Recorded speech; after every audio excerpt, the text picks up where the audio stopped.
Om Swastiastu, hello Tukun, it's me Mita, but just call me Deb.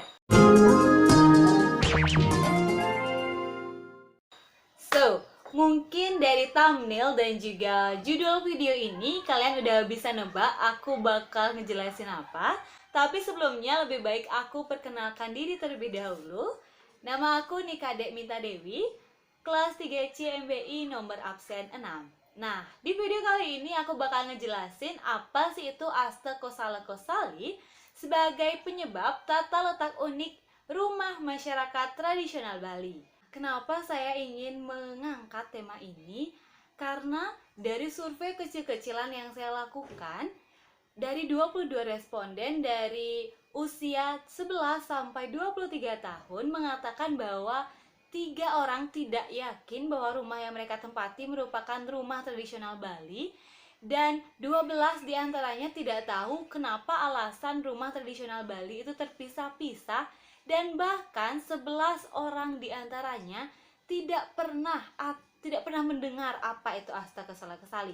Maka dari itu lebih baik kita langsung saja ke materi. Jadi di video ini saya akan menjelaskan yang pertama pengertian Asta Kosala Kosali, yang kedua rentetan upacara pembangunan rumah tradisional Bali, yang ketiga cara pengukuran rumah tradisional Bali, dan yang terakhir ada pola ruang penempatan rumah tradisional Bali. Langsung saja kita ke pengertian apa itu Asta Kosala Kosali. Asta Kosala Kosali merupakan tata cara, tata letak, dan tata bangunan untuk setiap tempat tinggal dan bangunan suci yang ada di Bali. Asta Kosala Kosali terdapat dalam lontar Bagawan Wiswakarma yang berasal dari kata hasta yang merupakan ukuran panjang satu hasta. Lalu ada kosala, yaitu artinya balai atau balai kambang di tengah-tengah telaga. Nah, setelah kita mengetahui apa pengertian Asta Kosala Kosali, kita lanjut ke rentetan upacara pembangunan rumah tradisional Bali. Apa saja? Seperti yang kita ketahui, Bali memiliki banyak upacara termasuk juga dalam pembangunan rumah. Jadi ada 6 upacara yang harus dilakukan. Yang pertama ada nyukat karang, yaitu penentuan lahan untuk bangunan pekarangan. Selanjutnya ada mecaru sebagai pernyataan permohonan untuk merubah fungsi lahan. Selanjutnya ada ngeruak. Ngeruak itu merupakan pernyataan permohonan untuk mendirikan bangunan. Lalu ada memakuh sebagai upacara peletakan batu pertama. Lalu adanya jerdaksina sebagai permohonan keselamatan dan pengawasan kepada Bagawan Wiswakarma sebagai dewa para arsitek tradisional Bali atau Undagi, agar selama proses pembangunan tidak ada gangguan dan kesalahan. Yang terakhir ada melaspas dan pengurip-ngurip sebagai pernyataan bersyukur atas terwujudnya bentuk baru serta pengakuan dalam wujud tersebut memiliki kekuatan magis dan jiwa sebagaimana halnya manusia dan makhluk-makhluk lainnya. Oke, kita kembali sebelum ngeruak. Nah, sebelum ngeruak itu ada upacara pembuatan standar ukuran atau gegulak. Nah, dari cara pengukuran rumah tradisional Bali itu ada caranya loh. Seperti apa sih? Oke, saya akan menjelaskan bagaimana sih standar atau cara pengukuran rumah tradisional Bali dengan anatomi tubuh. Yang pertama ada agembel. Agembel itu merupakan satu genggam. Lalu ada yang namanya aguli seperti ini. Lalu ada yang namanya alak. Alak itu setinggi jari tengah. Lalu ada yang namanya akacing. Akacing itu merupakan kelingking. Lalu ada amusti. Lalu ada duang jari. Duang jari itu maksudnya 2 jari. Lalu ada atampak limo. Tapak limo itu maksudnya telapak tangan. Lalu ada petang nyari atau 4 jari. Lalu ada auseran. Lalu ada acengkang. Jadi acengkang itu 1 jengkal seperti itu. Selanjutnya ada juga pengukuran dengan menggunakan tubuh di bagian bawah. Ada haste. Haste itu 1 hasta, tulang hasta. Lalu ada atengan depe. Atengan depe itu 1 lengan. Lalu ada atengan depe agung dengan membuka tangan. Atengan depe alit dengan menutup telapak tangan, lalu ada atapak batis, setelapak kaki maksudnya, lalu ada atapak batis ngandang yaitu di bagian jari telapak kaki. Nah, yang terakhir kita akan membahas tentang pola ruang penempatan rumah tradisional Bali. Ini akan membahas mengenai kenapa alasan rumah tradisional Bali itu terpisah-pisah, ada yang Balai Daje, Balai Delot, Balai Dangin, dan lain sebagainya. Nah, membahas mengenai pola ruang penempatan rumah tradisional Bali tidak bisa lepas dari yang namanya Trimandala dan juga Trihitakarana. Apa itu Trimandala? Trimandala merupakan 3 tingkatan untuk umat Hindu di Bali, lalu Trihitakarana merupakan 3 penyebab keharmonisan hidup umat Hindu di Bali. Kenapa saya bilang tidak bisa dipisahkan? Karena mereka saling bersautan atau berkaitan. Yang pertama, Trimandala yaitu utama mandala merupakan tempat untuk menjalin hubungan harmonis antara manusia dengan Tuhan, yang dalam Trihitakarana kita sebut dengan Pariangan. Lalu yang kedua itu ada Madhya Mandala, merupakan tempat hubungan antara manusia dengan manusia, atau dalam Trihitakarana kita sebut dengan Pawongan.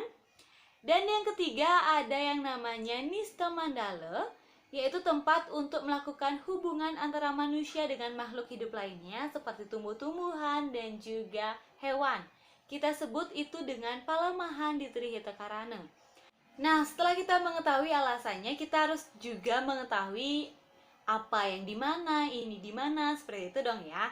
Oke, baik, saya akan menjelaskan semua bagian-bagian rumah tradisional yang ada di Bali. Yang pertama itu ada yang namanya angkul-angkul, yaitu tempat masuk ya berfungsi sebagai candi bentar pada pura, yaitu sebagai gapura jalan masuk. Angkul-angkul biasanya terdapat atau terletak di Kelot Kauh atau di bagian selatan di barat, seperti itu. Atau kita sebutkan barat daya, seperti itu. Lalu ada yang namanya latar atau halaman tengah sebagai ruang luar atau kita sebutnya sebagai natah. Lalu yang ketiga ada pemerajan, adalah tempat upacara yang dipakai untuk keluarga. Dan pada perkampungan tradisional biasanya setiap keluarga memiliki pemerajan yang terletak di Kajekanin pada 9 petak pola ruang. Selanjutnya ada Balai Daje. Sesuai namanya, Balai Daje terletak di utara, yaitu ruang yang biasanya dipakai tidur kepala keluarga sehingga posisinya harus cukup terhormat, seperti itu. Lalu ada yang namanya Balai Tiang Sangge, biasanya digunakan sebagai ruang untuk menerima tamu yang diletakkan di lokasi Kauh atau di lokasi barat, seperti itu. Selanjutnya ada Balai Sakepat. Balai ini biasanya digunakan untuk tempat tidur anak-anak atau anggota keluarga yang masih junior. Nah, Balai Sakepat ini biasanya terletak di Kelot. Lalu selanjutnya ada Balai Dangin. Sesuai namanya, pasti dia berada di Dangin atau di timur, yang biasanya dipakai untuk duduk-duduk, untuk membuat tempat seni atau merajut pakaian bagi anak dan suami. Tapi untuk sekarang tidak mungkin ada yang merajut seperti itu ya untuk masyarakat Bali. Biasanya digunakan untuk membuat sarana upacara seperti Banten. Selanjutnya ada lumbung atau kita sebut dengan jineng juga, merupakan tempat untuk menyimpan hasil panen berupa padi dan juga hasil kebun lainnya. Lalu selanjutnya ada pawon, yaitu tempat memasak bagi keluarga. Posisinya ada di Klot Kanin. Nah, pasti kalian masih bingung dong, yang mana sih yang disebut itu, yang mana sih yang disebut Balai Daje, Balai Dangin, yang mana yang jineng. Oke, jadi supaya kalian gak bingung, aku bakal ngasih video house tour gimana sih tempat atau rumah tradisional Bali. Jadi kita langsung aja mulai videonya. Di video ini aku bakal nunjukin ke kalian gimana sih rumah tradisional masyarakat Bali yang sesuai dengan Astakosala. Oke, jadi kita udah ada di depan rumah aku, dan di belakang aku ini namanya angkul-angkul. Jadi angkul-angkul itu merupakan tempat masuk sebelum kita memasuki rumah. Dan di sini aku nyebutnya sebagai kudu.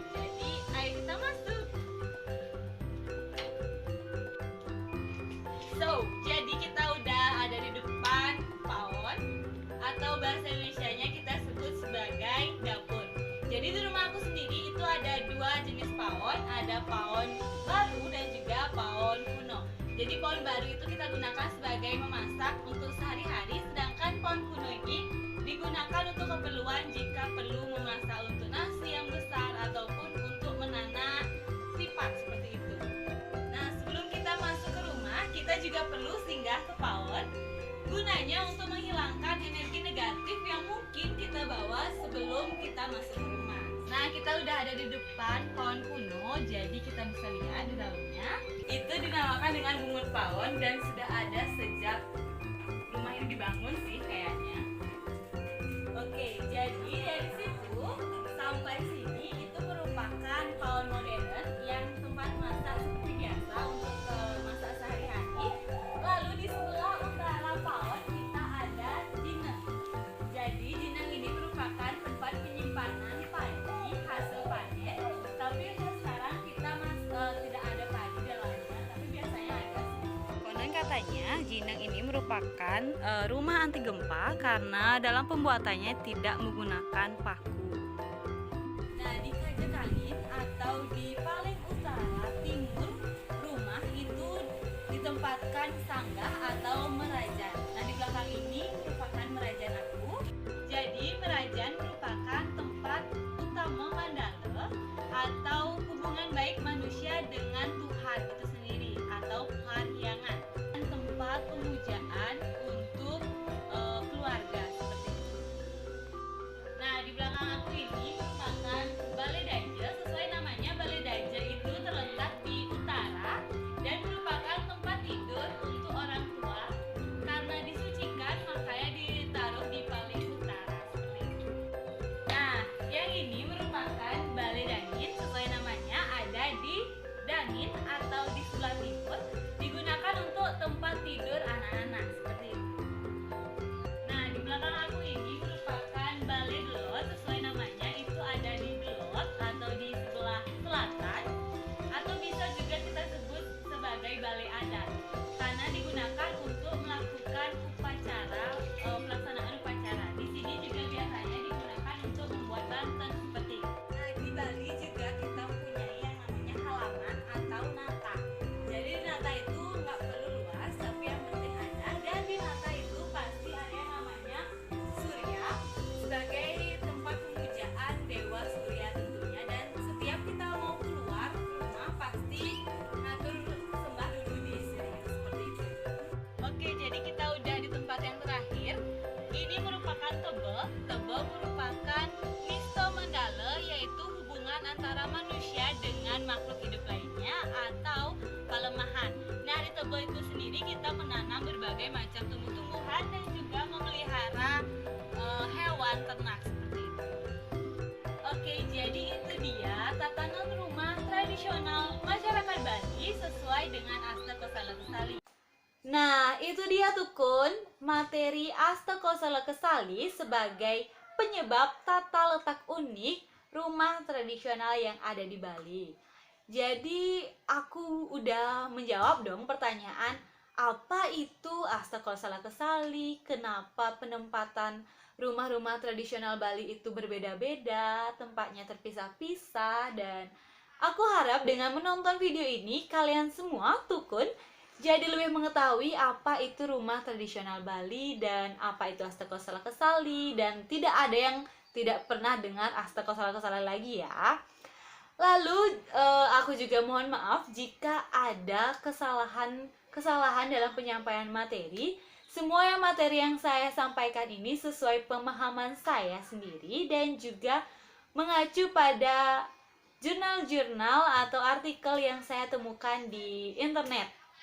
Jadi misalkan ada yang salah atau kurang tepat, saya mohon untuk komen di kolom komentar. Terima kasih, suksema. Jadi sebelumnya, jangan lupa juga kalau kalian mau, kalian boleh subscribe channel ini. Bye-bye, kapunka.